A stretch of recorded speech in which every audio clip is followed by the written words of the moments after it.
ஒரு பெரிய அடர்த்தியான காட்டுல சோனா குருவியும் அதோட 2 குழந்தைங்களும் வாழ்ந்து வந்தாங்க. சோனா குருவியோட குழந்தைங்க பேரு ஆகாஷ், குக்கு. இதுல ஆகாஷ் தான் மூத்தவன், குக்கு இளையவன். அண்ணன் தம்பி 2 பேரும் எப்பவும் ஒன்னா ஒத்துமையா இருப்பாங்க.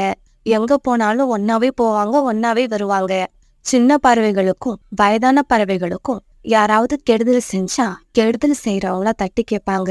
அதனால காட்டுல உள்ள பறவைகள் எல்லாம் இவங்க 2 பேரை பார்த்தாலே பயப்படுவாங்க. ஆகாஷ், குக்கு, நீங்க 2 பேரும் இதே மாதிரி அன்பாவும் ஒத்துமையாவும் இருக்கிற வரைக்கும் உங்களை யாரும் ஒன்றும் பண்ண முடியாது. உங்களோட வீரத்தை உங்களை விட பெரிய பறவைகள் கிட்டதான் காட்டணும். வலிமை இல்லாத பறவைகளை ஒரு நாளும் நீங்க துன்புறுத்த கூடாது. அம்மா, கவலைப்படாதீங்க. நாங்க கடைசி வரைக்கும் இதே மாதிரி ஒத்துமையா இருப்போம். நீங்க சொன்ன ஒவ்வொரு வார்த்தையையும் என்னைக்கும் மறக்க மாட்டோம். இவங்க இப்படி பேசிக்கிட்டு இருக்கப்ப இவங்க வீட்டு வாசல் கதவை யாரோ தட்டுற சத்தம் கேட்டது. இவங்க 3 பேரும் வெளியே போய் பார்த்தப்ப புல்புல் ஆண்டி அங்க அழுதுகிட்டு நின்னாங்க. புல்புல் அக்கா, என்ன விஷயம்? ஏன் இப்படி அழுவுறீங்க? சோனா, நான் குடியிருந்த வீட்டை கழுகு என்கிட்ட இருந்து வலுக்கட்டாயமா எடுத்துக்கிச்சு. இப்ப நானும் என்னோட குழந்தைங்களும் இருக்க இடம் இல்லாம மரக்கலையில உட்காந்துருக்கோம். குக்கு, சீக்கிரம் கிளம்பு, போய் என்னன்னு பார்த்துட்டு வருவோம். பிறகு ஆகாஷும் குக்கும் புல்புல் ஆண்டி கூட அவங்க வீட்டுக்கு பறந்து போனாங்க. கழுகாண்டி, இந்த மாதிரி மத்த பறவைகளோட வீட்டை வலுக்கட்டாயமா வாங்குறது அநியாயம். ஏய் குக்கு, நான் செஞ்சது நியாயமா அநியாயமான்னு உன்ன நான் கேட்டேனா? நீயா வந்து எதுக்கு உன்னோட கருத்தை என்கிட்ட சொல்லிக்கிட்டு இருக்க? போய் உன்னோட வேலைய பாரு. உங்களை இந்த வீட்டை விட்டு காலி பண்ண வைக்கிறது தான் எங்களோட முதல் வேலை. சீக்கிரமா வீட்டை காலி பண்ணி புல்புல் ஆண்டி கிட்ட இந்த வீட்டை கொடுங்க. ஆட்டை கடிச்சு மாட்டை கடிச்சு கடைசியா இந்த கழுகக்காவையே கடிக்க வந்துட்டீங்களா? இதுக்கப்புறம் உங்களை சும்மா விடக்கூடாது. வீட்டை காலி பண்ணாத வரைக்கும் நாங்களும் உங்களை சும்மா விடுறதா இல்ல. இப்படி சொன்ன ஆகாஷும் குக்கும் கழுகு மேல பாஞ்சி கழுக தாக்க ஆரம்பிச்சாங்க. ஆகாஷும் குக்கும் ரொம்ப ஆக்ரோஷமா தாக்க ஆரம்பிச்சாங்க. கழுகக்காவும் தன்னோட அனுபவத்தை வச்சு பயங்கரமா சண்டை போட்டுது. இருந்தாலும் ஆகாஷையும் குக்குவையும் தாக்கு பிடிக்க முடியாத கழுகக்கா தப்பிச்சோம் பொழைச்சோன்னு அந்த இடத்த விட்டு பறந்து போயிடுச்சு. ஆகாஷ், குக்கு, நீங்க 2 பேரும் சேர்ந்து என்ன அடிச்சிட்டீங்கல்ல, இத நான் மறக்க மாட்டேன். இதுக்கான தண்டனையை நீங்க அனுபவிச்சே தீருவீங்க. ஆகாஷ், குக்கு, உங்க 2 பேருக்கும் ரொம்ப நன்றி. நீங்க 2 பேரும் வந்து இந்த வீட்டை மீட்டு கொடுக்கலன்னா இந்த குளிர்காலத்துல 2 குழந்தைங்களை வச்சுக்கிட்டு நான் ரொம்பவும் கஷ்டப்பட்டு இருப்பேன். புல்புல் ஆண்டி, நீங்க யாருக்கும் பயப்பட தேவையில்லை. மறுபடியும் அந்த கழுகால உங்களுக்கு ஏதாவது பிரச்சனை வந்தா எங்க கிட்ட சொல்லுங்க. இப்படி சொன்ன ஆகாஷும் குக்கும் தங்களுடைய வீட்டுக்கு பறந்து போனாங்க. அம்மா, அந்த கழுகு எங்க அடியை தாங்க முடியாம உயிர் தப்பிச்சா போதும்னு பறந்து போயிடுச்சு.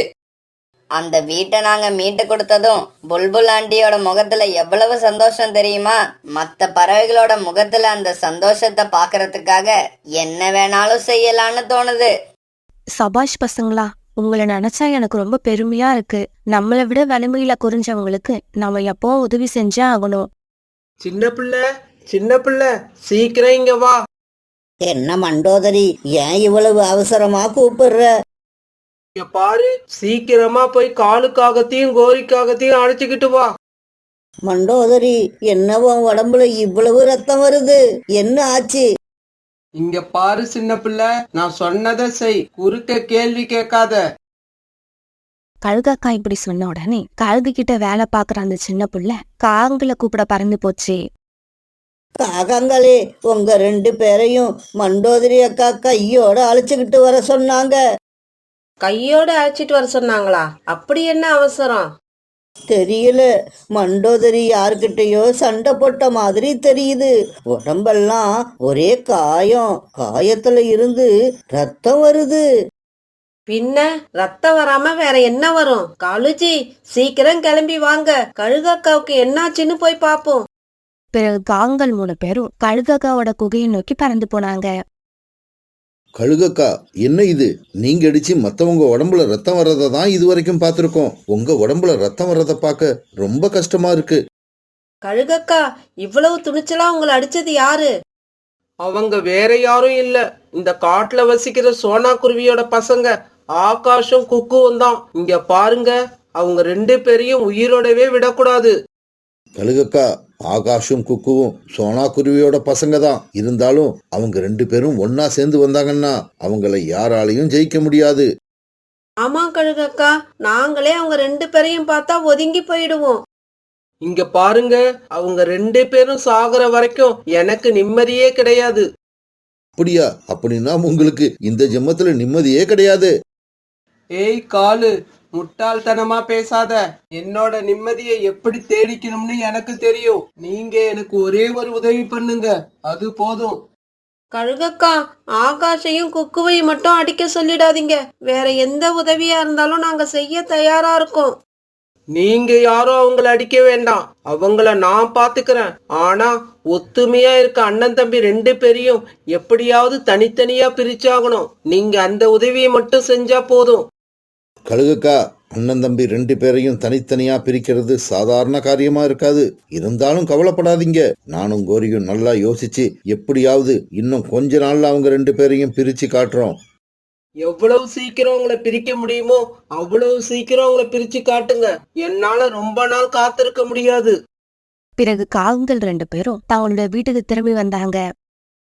கோரி, அண்ணன் தம்பிங்க 2 பேரையும் தனித்தனியா பிரிச்சு காட்டுறோம்னு கழுகக்கா கிட்ட எப்படியோ சொல்லிட்டு வந்துட்டேன். ஆனா எனக்கு என்னவோ அவங்கள பிரிக்கிறது ரொம்ப கஷ்டமா இருக்கும்னு இப்ப தோணுது. காலுஜி, குடும்பத்தை பிரிக்கிறதுன்னா இந்த கோரிக்கு அல்வா சாப்பிடுற மாதிரி ஆகாஷையும் குக்குவையும் தனித்தனியா நான் பிரிச்சு காட்டுறேன். அத பத்தி நீங்க கவலைப்படாதீங்க. இப்படி சொன்ன கோரிக்காகும் பிறகு பக்கத்து காட்டை நோக்கி பறந்து போச்சு. இப்படி பக்கத்து காட்டுக்கு போன கோரிக்காகும் அங்க தனக்கு தெரிஞ்ச குருவிய போய் சந்திச்சுது.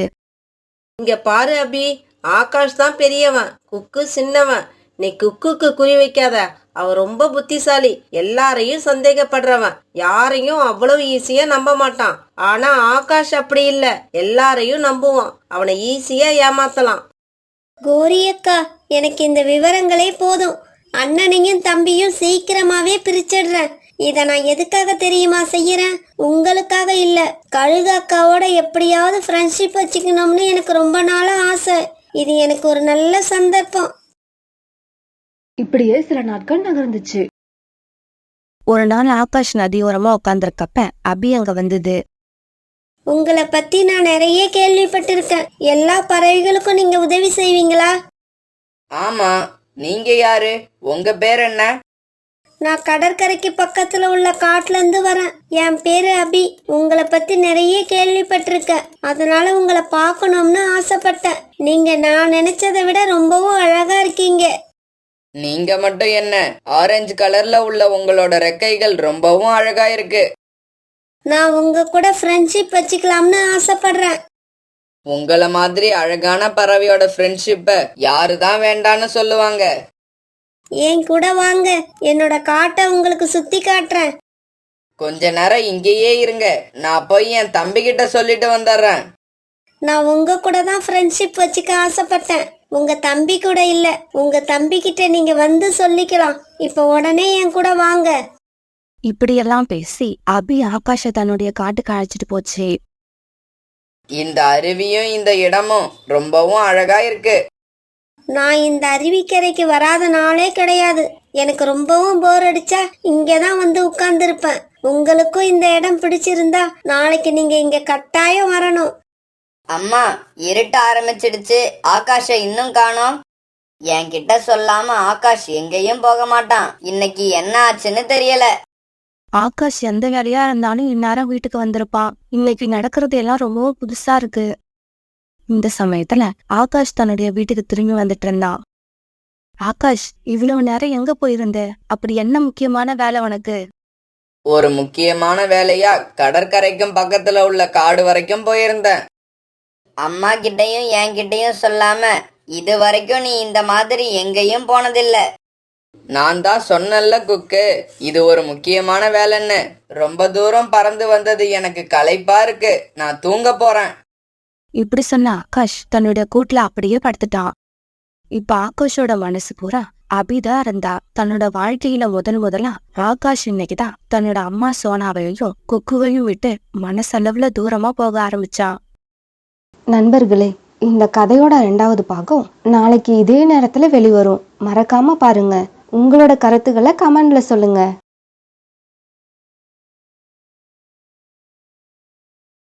ஒரு அழகான அடர்த்தியான காட்டுல ராணா குருவியும் சோனா குருவியும் தங்களோட ஒரே குழந்தை பியூட்டியோட வாழ்ந்து வந்தாங்க. ராணா குருவி அந்த காட்டுல ஜம்ஜம் பறவை கிட்ட மரம் வெட்டுற வேலை பார்த்தது.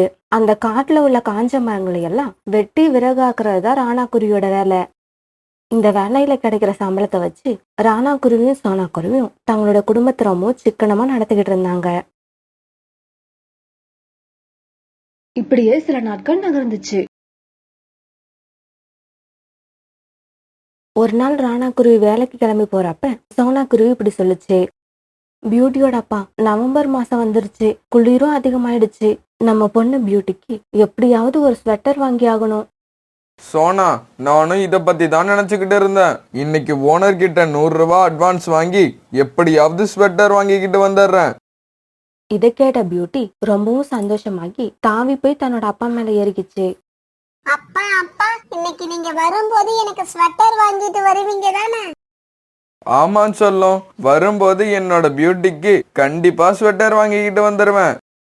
அப்பா, எனக்கு ஸ்வெட்டர் வாங்கும்போது ரெட் கலர் வாங்கிட்டு வாங்க, எனக்கு அதுதான் ரொம்ப பிடிக்கும். பியூட்டி, உனக்கு எந்த கலர் பிடிக்குமோ அதே கலர்ல வாங்கிக்கிட்டு வரேன். பியூட்டியோட அப்பா 100 ரூபாய் அட்வான்ஸ் கேட்டா உங்க ஓனர் கொடுக்கறாரோ என்னவோ, எனக்கு சந்தேகமா இருக்கு. இந்தாங்க, என்கிட்ட ஒரு 50 ரூபாய் இருக்கு, இதை எடுத்துட்டு போங்க. உங்க ஓனர் 50 ரூபாய் கொடுத்தா கூட இந்த பணத்தையும் வச்சு எப்படியாவது ஸ்வெட்டர் வாங்கிட்டு வந்துருங்க. பியூட்டி இன்னைக்கு ஸ்வெட்டர் வரணும்னு ரொம்பவும் எதிர்பார்த்துக்கிட்டு இருப்பா. நீங்க வாங்கிட்டு வரலன்னா அவன் ஏமாந்துருவா. பிறகு சோனா கொடுத்த பணத்தை வாங்கிட்டு ராணா குருவி தன்னோட வேலைக்கு பறந்து போச்சு. இப்படி வேலைக்கு போன ராணா குருவி மத்தியானம் வரைக்கும் கடுமையா வேலை செஞ்சது. பிறகு மத்தியானத்துக்கு அப்புறம் தன்னோட ஓனரை பார்த்து 100 ரூபாய் பணத்தை கடனா கேட்க போச்சு. சார், குளிர்காலம் ஆரம்பிச்சதால என் பொண்ணு குளிர்ல ரொம்பவும் கஷ்டப்படுறா. அவளுக்கு ஒரு ஸ்வெட்டர் வாங்கிக்கிட்டு போகணும். அதனால ஒரு 100 ரூபாய் அட்வான்ஸ் கொடுங்க. அந்த பணத்தை என்னோட சம்பளத்துல பிடிச்சுக்கோங்க. ராணா, என்னப்பா நீ இந்த சமயத்துல வந்து பணம் கேக்குற? அதுவும் குழந்தைக்கு ஸ்வெட்டர் வாங்கணும்னு வேற சொல்ற. எனக்கு என்ன பண்றதுன்னே தெரியல.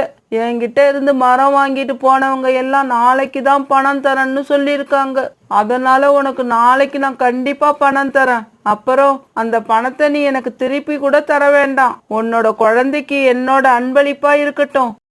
ஜம்ஜம் இப்படி சொன்ன உடனே என்ன பதில் பேசுறதுன்னு தெரியாத ராணா குருவி அங்கிருந்து தன்னோட வீட்டுக்கு பறந்து போச்சு. இப்படி பறந்து போன ராணா குருவி வழியில ஒரு மரத்து மேல உட்காந்து இப்படி யோசிக்க ஆரம்பிச்சது.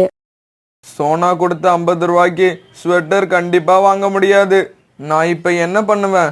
பியூட்டி வேற நான் ஸ்வெட்டர் வாங்கிக்கிட்டு வருவேன்னு ரொம்பவும் ஆசையா எதிர்பார்த்துக்கிட்டு இருப்பா. என் குழந்தையோட இந்த சின்ன ஆசையை கூட என்னால நிறைவேற்ற முடியல. இப்படி நினைச்சு ராணா குருவியோட கண்ணுல இருந்து கண்ணீர் வர ஆரம்பிச்சது. இந்த சமயத்துலதான் வானத்துல இருந்து ஒரு சிவப்பு கலர் ஸ்வெட்டர் கீழே விழுந்தது. இப்படி ஸ்வெட்டர் கீழே விழுந்ததை பார்த்த உடனே ராணா குருவி அந்த ஸ்வெட்டர் பக்கத்துல போய் உட்கார்ந்தது. ராணா குருவியும் ஸ்வெட்டரை யார் கீழே போட்டதுன்னு சுத்தியும் முத்தியும் பார்த்தது. ஆனா யாருமே அங்க இல்ல. கடவுளே, என் பொண்ணுக்கு ஸ்வெட்டர் கிடைச்சிடுச்சு. அதுவும் அவ ஆசைப்பட்ட சிகப்பு கலர்லயே கிடைச்சிருக்கு. உனக்கு நன்றி கடவுளே, ரொம்பவும் நன்றி. இப்படி சொன்ன ராணா குருவி அந்த ஸ்வெட்டரை எடுத்துக்கிட்டு அங்கிருந்து பறந்து போச்சு. அந்த சமயத்துல அந்த பக்கமா பறந்து வந்த காலுக்காகவும் கோரிக்காகவும் ராணா குருவி கீழே கடந்த ஒரு ஸ்வெட்டரை எடுத்துட்டு போறத பாத்துட்டாங்க. காலுஜி, அங்க பாத்தீங்களா? ராணா குருவி கீழே கடந்து ஒரு புது ஸ்வெட்டரை தூக்கிட்டு போகுது. ஆமாங்கோரி, நானும் பார்த்தேன். ஸ்வெட்டர் சைஸை பார்த்தா சின்ன குழந்தைங்க போட்டுக்கிற மாதிரி இருக்கு. ஆனா அது யார் ஸ்வெட்டர்னு தெரியல. கொஞ்சம் முன்னாடி வந்திருந்தா நாம அந்த ஸ்வெட்டரை எடுத்து நம்ம பையன் ஜக்குவுக்கு கொடுத்துருக்கலாம். காலுஜி, இப்பவும் ஒன்னும் கெட்டு போகல. இப்ப நாம ராணா குருவி வீட்டுக்கு போறோம். அந்த ஸ்வெட்டர் நம்மளுதுன்னு பொய் சொல்லி வாங்கிக்கிட்டு வந்து நம்ம பையன் ஜக்குவுக்கு போடுறோம். கோரி, உன்னோட மூளை இப்படி வேலை செய்யற வரைக்கும் ராணா குருவின்னு இல்ல, அந்த கடவுளே வந்தா கூட அவரையும் நாம ஏமாத்திடலாம். இப்படி பேசிக்கிட்ட காலுக்காகவும் கோரிக்காகவும் பிறகு ராணா குருவி வீட்டை நோக்கி பறந்து போனாங்க. ராணா குருவி இப்படி ஸ்வெட்டர் எடுத்துக்கிட்டு வீட்டுக்கு போன உடனே அதை பார்த்துட்டு பியூட்டி ரொம்பவும் சந்தோஷமாயிடுச்சு. ஐ, அப்பா ஸ்வெட்டர் வாங்கிட்டு வந்துட்டாங்க, ஸ்வெட்டர் வாங்கிட்டு வந்துட்டாங்க. நான் கேட்ட மாதிரியே ரெட் கலர்ல வாங்கிட்டு வந்திருக்காங்க. பியூட்டி அந்த ஸ்வெட்டரை தன் கையில வாங்கிட்டு துள்ளி துள்ளி குதிச்சது. பியூட்டியோட அப்பா ஓனர் நீங்க கேட்ட உடனே பணம் கடனா கொடுத்துட்டாரா? இந்த ஸ்வெட்டரை என்ன விலைக்கு வாங்குனீங்க? சோனா குருவி இப்படி கேட்ட உடனே ராணா குருவி நடந்த எல்லாத்தையும் சோனா குருவி கிட்ட சொல்லுச்சு. இந்த சமயத்துல காலுக்காகவும் கோரிக்காகவும் சோனா குருவி வீட்டுக்குள்ள போனாங்க. என்ன ராணா, கீழே ஒரு பொருள் கடந்தா அது யாருது என்னன்னு விசாரிக்கிறது இல்லையா? நேரா தூக்கிக்கிட்டு வீட்டுக்கு வந்துருவியா? திடீர்னு கோரிக்காகம் இப்படி வந்து கேட்ட உடனே ராணா குருவிக்கு என்ன பதில் சொல்றதுன்னே தெரியல. கோரி அக்கா, நீங்க என்ன சொல்றீங்க? இங்க பாரு சோனா, நானும் கோரியும் மார்க்கெட்டுக்கு போய் எங்க பையன் ஜக்குவுக்கு ஸ்வெட்டர் வாங்கிக்கிட்டு திரும்பி வந்துகிட்டு இருந்தோம். அந்த சமயத்துல நாங்க வச்சிருந்த ஸ்வெட்டர் கீழே விழுந்துருச்சு.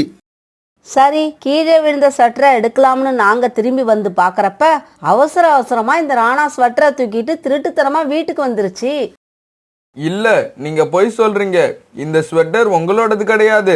இந்த ஸ்வெட்டர் கீழே விழுந்தப்ப நான் நல்லா தேடி பார்த்தேன், அங்க யாருமே இல்ல. நான் கீழே கடந்த ஸ்வெட்டரை எடுத்துட்டு வர்றத பார்த்தேன். நீங்க இப்படி ஒரு பொய் சொல்றீங்க. இங்க பாரு ராணா, இதுக்கு மேல நீ ஒரு வார்த்தை பேசினாலும் மறு வார்த்தை பேசுறதுக்கு உனக்கு வாய் இருக்காது. மரியாதையா சொல்றேன், இந்த ஸ்வெட்டரை எங்க கிட்ட கொடுத்துரு.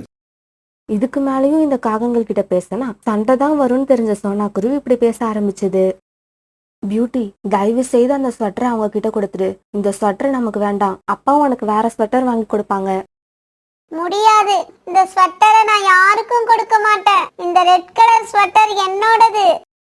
என்னமோ காசு கொடுத்து வாங்கின மாதிரி என்னோடதுன்னு சொல்றத பாத்தீங்களா? என்ன காலேஜி வேடிக்கை பார்த்துக்கிட்டு இருக்கீங்க? அதை பிடுங்கிக்கிட்டு வாங்க.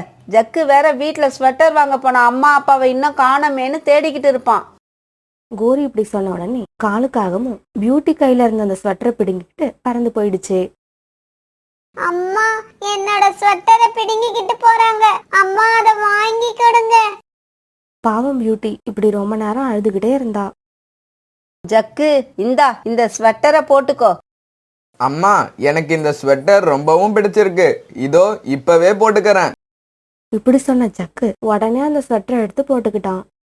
காலேஜி, இங்க பாத்தீங்களா? நம்ம பையனை அளவு எடுத்து தச்ச மாதிரி அவ்வளவு கரெக்டா இருக்கு. அம்மா, இந்த ஸ்வெட்டர் விலை ரொம்பவும் அதிகமா இருக்கும் போல இருக்கே. இதை வாங்கறதுக்கு உங்களுக்கு ஏதுமா பணம்?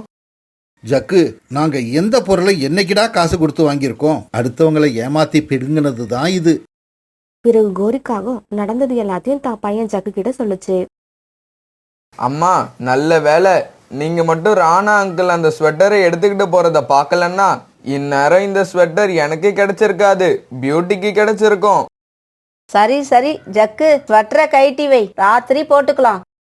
அம்மா, ஒரே ஒரு தடவை நதிக்கரைக்கு போய் என்னோட நண்பர்கள் கிட்ட இந்த ஸ்வெட்டரை காமிச்சிட்டு வந்துடுறேன். டேய் பீம், என்னடா இது? இப்பதான் புதுசா ஸ்வெட்டர் வாங்கிட்டு வந்து போட்டு அனுப்பிவிட்டேன். இப்ப ஸ்வெட்டர் இல்லாம வந்து நிக்கிற. ஸ்வெட்டர் எங்கடா? அம்மா, ஸ்வெட்டர் போட்ட உடனே ரொம்பவும் வேர்த்துச்சு, அதனால கழட்டி வச்சிருந்தேன். ஆனா அந்த ஸ்வெட்டர் வர வழியில எங்கேயோ விழுந்துருச்சு. அடப்பாவி, 300 ரூபாய் கொடுத்து வாங்கின ஸ்வெட்டர் அது. சரி, எந்த இடத்துல விழுந்துச்சுன்னு ஞாபகம் இருக்கா?